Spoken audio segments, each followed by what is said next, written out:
নমস্কাৰ 10 জুনৰ পিছত আৰম্ভ হ'বলৈ গৈ আছে হৰ্ষ ৰাজযোগ। এই ৰাজযোগৰ ফলত চাৰি ৰাশি জাতক জাতিকাসকলৰ জীৱনত ইতিবাচক প্ৰভাৱ পৰিবলৈ গৈ আছে। জীৱনলৈ আহিব ধন সম্পত্তি, এটাৰ পিছত আনটো উন্নতি দেখিবলৈ পাব। আহক তেনেহ'লে এই চাৰি ৰাশি জাতক জাতিকাসকলৰ বিষয়ে সম্পূৰ্ণভাৱে জানি লওঁ।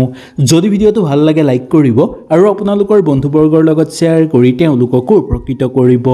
1 নম্বৰটো মিথুন ৰাশি। মিথুন ৰাশিৰ জাতক জাতিকাসকলৰ 10 জুনৰ পিছৰ পৰা আপোনালোকৰ ব্যৱসায়িক বাণিজ্যৰ ক্ষেত্ৰত এটাৰ পিছত আনটো সুযোগ দেখিবলৈ পাব। সকলো ক্ষেত্ৰতে আপোনালোকৰ অনুকূল সময় আৰম্ভ হ'বলৈ ধৰিব বা বৃহৎ ব্যৱসায়িক চুক্তিত স্বাক্ষৰ হোৱাৰ সম্ভাৱনাও দেখিবলৈ পোৱা যাব পাৰে। কৰ্ম জীৱনৰ লগত জড়িত লোকসকলৰ কাৰণে নতুন নতুন সুযোগ সুবিধা আহিব। নতুনকৈ চাকৰি কৰা লোকসকলৰ কাৰণে প্ৰতিষ্ঠা লাভ কৰিব পাৰিব আৰু যিসকল লোকে নতুনকৈ চাকৰি বিচাৰি আছে তেওঁলোকৰ কাৰণেও সুযোগ নামি অহাৰ যোগ দেখিবলৈ পোৱা যাব। ঘৰুৱাৰ ক্ষেত্ৰত উন্নতিৰ যোগ আছে। ভৱিষ্যতৰ কাৰণে আপোনালোকে শক্তিশালী হৈ ল'ব পাৰিব বা ভৱিষ্যতৰ কাৰণে আগুৱাই যোৱাৰ শক্তি আপোনালোকে আহৰণ কৰিব পাৰিব। এটাৰ পিছত আনটো সুযোগ সুবিধা আপোনালোকে লাভ কৰাৰ প্ৰবল সম্ভাৱনা দেখিবলৈ পোৱা যাব। সামাজিক ক্ষেত্ৰত সুসন্মান অৰ্জন কৰিব পাৰিব। ঘৰুৱা পৰিৱেশ আগতকৈ উন্নত হৈ পৰিব। অৰ্থ সুন্দৰভাৱে উপাৰ্জন কৰিব পাৰিব আৰু সেই অৰ্থ সুচাৰুভাৱে আপোনালোকে জমা কৰি ৰাখিব পাৰিব। আত্মীয় তথা বন্ধুবৰ্গৰ পৰা সু পৰামৰ্শ লাভ কৰিব পাৰিব আৰু এই পৰামৰ্শৰ ফলত আপোনালোকে বহুদূৰ আগুৱাই যাবলৈ সক্ষম হোৱাৰো যোগ দেখিবলৈ পাব।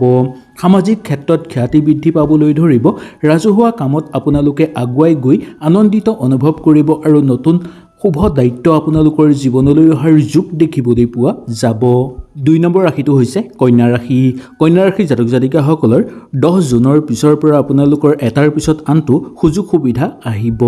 ছাত্ৰ ছাত্ৰীসকলৰ কাৰণে অতিশয় শুভ সময় আৰম্ভ হৈ পৰিছে বুলি ক'ব পৰা যায়। উচ্চ শিক্ষা বা বিদেশত পঢ়াৰ সুযোগ আপোনালোকে লাভ কৰিব পাৰিব। সন্তানৰ পৰাও ভাল খবৰ পোৱাৰ প্ৰবল সম্ভাৱনা থাকিব। বৃহস্পতিৰ শুভ প্ৰভাৱৰ ফলত আপোনালোকৰ আয় মাত্ৰা বৃদ্ধি পাবলৈ ধৰিব। লগতে আপোনালোকৰ সঞ্চয় বৃদ্ধি পাবলৈ ধৰাও যোগ দেখিবলৈ পোৱা যাব। ঘৰ পৰিয়ালত পৰিৱেশ উন্নত হৈ পৰিব আৰু ঘৰত অতিথি আলহীৰ আগমনৰ ফলত এটাৰ পিছত আনটো সুযোগ আপোনালোকে আদায় কৰি ল'ব পৰাৰ যোগ দেখিবলৈ পোৱা যাব। সামাজিক ক্ষেত্ৰত খ্যাতি বৃদ্ধি পাবলৈ ধৰিব। ঘৰ পৰিয়ালৰ ক্ষেত্ৰত উন্নত যুগৰ অনুমান দেখিবলৈ পোৱা যাব। শিল্পী সাংস্কৃতিক জগতৰ লগত জড়িত লোকসকলৰ কাৰণে অত্যন্ত অনুকূল হ'ব। কন্যা ৰাশিৰ জাতক জাতিকাসকলে যদি কিবা কাম কৰিম বুলি পৰিকল্পনা কৰিছে তেনেহ'লে সেই কাম আপোনালোকে সুচাৰুভাৱে কৰিব পাৰিব।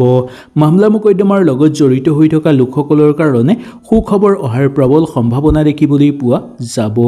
নতুনকৈ কিবা কাম আপোনালোকে হাতত ল'লে সেই কাম সুচাৰুভাৱে কৰিব পাৰিব আৰু সেই কামৰ পৰা প্ৰচুৰভাৱে অৰ্থ উপাৰ্জন কৰিব পৰাৰ যোগ আপোনালোকৰ দেখিবলৈ পোৱা যাব। 3 নম্বৰ ৰাশিটো হৈছে ধনু ৰাশি। ধনু ৰাশিৰ জাতক জাতিকাসকলৰ হৰ্ষ ৰাজযোগৰ ফলত আপোনালোকৰ আত্মবিশ্বাস বৃদ্ধি পাবলৈ ধৰিব। ব্যক্তিত্ব বৃদ্ধি পাবলৈ ধৰিব। কৰ্মক্ষেত্ৰত আৰু সামাজিক ক্ষেত্ৰত আপোনালোকৰ সন্মান আৰু প্ৰভাৱ বৃদ্ধি পাবলৈ ধৰাৰ যোগ দেখিবলৈ পাব। যদি আপুনি দীৰ্ঘদিন ধৰি কোনো পদোন্নতিৰ কাৰণে আশা কৰি আছে তেনেহ'লে সেই পদোন্নতি আপোনালোকে লাভ কৰিব পাৰিব। চৰকাৰী চাকৰি কৰি থকা লোকসকলৰ দৰমহা বৃদ্ধি হ'ব পাৰে। গুৰুত্বপূৰ্ণ দায়িত্বৰ বাবে আপোনালোকে যদি কিবা অপেক্ষা কৰি আছে সেই দায়িত্বও আপোনালোকৰ জীৱনলৈ অহাৰ যোগ দেখিবলৈ পোৱা যাব।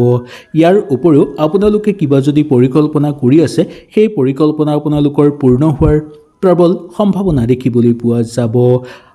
ঘৰুৱা ক্ষেত্ৰত আপোনালোকৰ উন্নতি বৃদ্ধি পাবলৈ ধৰিব। অচিনাকি ব্যক্তিৰ পৰা সু পৰামৰ্শ লাভ কৰিব পাৰিব আৰু আগুৱাই যোৱাৰ সাহস আপোনালোকে লাভ কৰিব পাৰিব। আৰ্থিক ক্ষেত্ৰত আপোনালোক শক্তিশালী হৈ পৰিব। অৰ্থৰ উপাৰ্জনৰ নতুন নতুন বাট বিচাৰি পাবলৈ সক্ষম হ'ব আৰু ইয়াৰ লগতে জমাৰ সংখ্যাও আপোনালোকৰ বৃদ্ধি পাবলৈ ধৰিব। আগতেই কৰি থোৱা বিনিয়োগৰ পৰা ভাল অৰ্থ উপাৰ্জন কৰিব পাৰিব আৰু লগতে পাবলগীয়া অৰ্থও ঘূৰাই পাবলৈ সক্ষম হোৱাৰ যোগ দেখিবলৈ পোৱা যাব।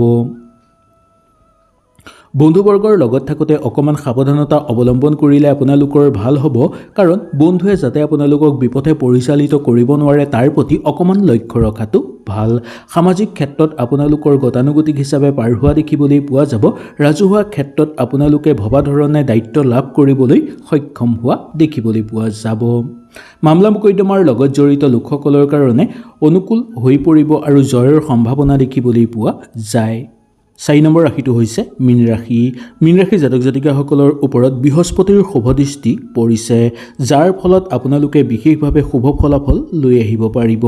মাটি ঘৰ নতুন বাহন ক্ৰয় কৰাৰ পৰিকল্পনাত আপোনালোকৰ সফল হোৱাৰ যোগ দেখিবলৈ পোৱা যায়। দীঘলীয়া পাৰিবাৰিক ক্ষেত্ৰত আপোনালোকৰ অনুকূল প্ৰভাৱ হ'ব। পূৰ্বপুৰুষৰ সম্পত্তি আপোনালোকে লাভ কৰিবলৈ সক্ষম হোৱাৰ যোগ দেখিবলৈ পোৱা যাব পাৰে। তাৰোপৰি পৰিয়ালত কিবা শুভ অনুষ্ঠান কৰাৰ সম্ভাৱনা আছে। খুব ভাল খবৰ আপোনালোকৰ ঘৰলৈ অহাৰ যোগ দেখিবলৈ পোৱা যাব পাৰে। নতুনকৈ কিবা যদি আপোনালোকে পৰিকল্পনা কৰিছে, সেই পৰিকল্পনা সুচাৰুভাৱে ফলপ্ৰসূ হৈ পৰিব। শিক্ষাৰ মানদণ্ড বৃদ্ধি পাবলৈ ধৰিব। প্ৰতিযোগিতামূলক পৰীক্ষাৰ লগত জড়িত লোকসকলৰ কাৰণে জয়ৰ সম্ভাৱনা দেখিবলৈ পোৱা যায়। সামাজিক ক্ষেত্ৰত আপোনালোকৰ খ্যাতি বৃদ্ধি পাবলৈ ধৰা দেখিবলৈ পোৱা যাব। আত্মীয়ৰ লগত থাকোঁতে অনুকূল হিচাপে পাৰ হোৱা দেখিবলৈ পাব।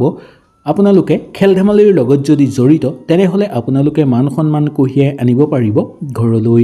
ধৰ্মীয় ক্ষেত্ৰত যোগদান কৰি আনন্দিত অনুভৱ কৰিব পাৰিব। সামাজিক কামত আপোনালোকে জড়িত হৈ আনন্দিত অনুভৱ কৰিব।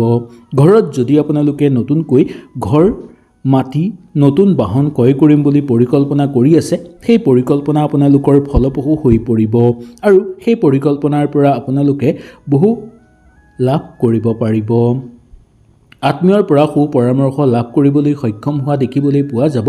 মামলা মোকদ্দমাৰ ক্ষেত্ৰত আপোনালোকৰ গতানুগতিক হিচাপে পাৰ হ'ব। শিল্পী সাংস্কৃতিক জগতৰ লগত জড়িত লোকসকলৰ কাৰণে প্ৰাপ্য সন্মান লাভৰ যোগ দেখিবলৈ পোৱা যায়। এটাৰ পিছত আনটো সুযোগ আপোনালোকৰ ঘৰলৈ আহিব। ঘৰত যদি কিবা কাম আপোনালোকে আৰম্ভ কৰিম বুলি ভাবিছে, তেনে ক্ষেত্ৰতো সুন্দৰভাৱে আৰম্ভ কৰিব পাৰিব। 5 নম্বৰ ৰাশিটো হৈছে মেঘ ৰাশি। মেঘ ৰাশি জাতক জাতিকাসকলৰ কাৰণে 10 জুনৰ পিছৰ পৰা আপোনালোকৰ ভাগ্য পৰিৱৰ্তন হৈ পৰিব। বহু আধৰুৱা কাম আপোনালোকৰ সম্পূৰ্ণ হৈ পৰাৰ যোগ আছে। ঘৰ পৰিয়ালৰ ক্ষেত্ৰত সুখ শান্তি আৰু সমৃদ্ধি বৃদ্ধি পাবলৈ ধৰা দেখিবলৈ পাব। যি কাম আপোনালোকে পৰিকল্পনা কৰি আছিল, সেই পৰিকল্পনা ফলপ্ৰসূ হৈ পৰিব। ব্যৱসায়িক বাণিজ্যৰ লগত জড়িত লোকসকলৰ কাৰণে উন্নত হ'ব। আৰ্থিক উন্নতি বৃদ্ধি পাবলৈ ধৰিব। কিন্তু ঘৰৰ কোনো সদস্যৰ কাৰণে যাতে আপোনালোকৰ ঘৰত অবান্তিক খৰচৰ মাত্ৰা বৃদ্ধি নাপায়, তাৰ প্ৰতি বিশেষকৈ লক্ষ্য ৰাখিবলৈ চেষ্টা কৰিব। ঘৰুৱা পৰিৱেশ উন্নত হৈ পৰাৰ যোগ দেখিবলৈ পোৱা যাব। সামাজিক ক্ষেত্ৰত আপোনালোকৰ নিজৰ মৰ্যাদা বজাই ৰাখিবলৈ চেষ্টা কৰিব লাগিব। এটাৰ পিছত আনটো সুযোগ সুবিধা আহিব, কিন্তু আপোনালোকৰ হাতৰ পৰা যাতে সুযোগ সুবিধা হেৰাই নাযায়, তাৰ প্ৰতি বিশেষকৈ আপোনালোকে লক্ষ্য ৰখাটো উচিত হ'ব বুলি ক'ব পৰা যায়। মামলা মোকদ্দমাৰ লগত জড়িত লোকসকলৰ কাৰণে অনুকূল হিচাপে পাৰ হ'ব। যিসকল লোকে কাম বিচাৰি আছে বা যিসকল লোক নিবনুৱা, তেওঁলোকে কৰ্মপ্ৰাপ্তিৰ লাভ কৰিব পাৰিব বা আপোনালোকে ভবা ধৰণে কাম লাভ কৰাৰ যোগ দেখিবলৈ পোৱা যাব। নতুনকৈ কিবা মাংগলিক অনুষ্ঠান ঘৰত অনুষ্ঠিত কৰিব বিচাৰিলে কৰিব পাৰিব। ঘৰলৈ মূল্যৱান সম্পদ অহাৰ প্ৰবল সম্ভাৱনাও দেখিবলৈ পোৱা যায়। হয়তো এই ভিডিঅ'টোৰ যোগেদি আপোনালোকে সুন্দৰভাৱে বুজি পালে।